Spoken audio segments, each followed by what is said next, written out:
మనం చేసే వాదన బట్టి మన జ్ఞానం ఎలాంటిది అన్నది చెప్పొచ్చు. మనం చూసే చూపును బట్టి మన ఉద్దేశం ఎలాంటిది అన్నది చెప్పొచ్చు. డబ్బుకు విత్తనం డబ్బే.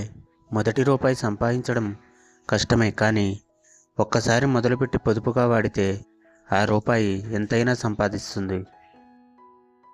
మంచి గడియల కోసం చూడకు.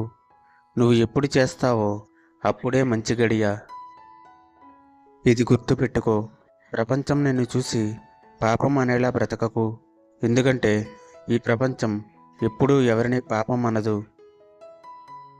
కొన్ని నచ్చకపోయినా సరే చెయ్యాలి, మరికొన్ని నచ్చినా సరే వదిలేయాలి.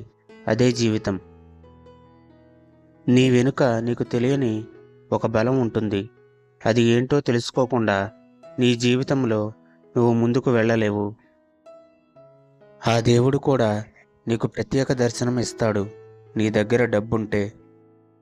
నిన్ను కష్టాల్లోకి నెట్టాలా వద్దా అనేది జీవితం చేతుల్లో ఉంటుంది.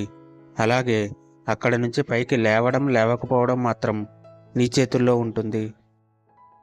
ధైర్యంగా ఎదుర్కోవాలి, కానీ నీకు ఎదురయ్యే ప్రతి కష్టం నీకు దారి చూపిస్తుంది. నీ గోల్ కనిపించలేనంత దూరంలో ఉండొచ్చు, కానీ నువ్వు సాధించలేనంత దూరంలో అయితే లేదు.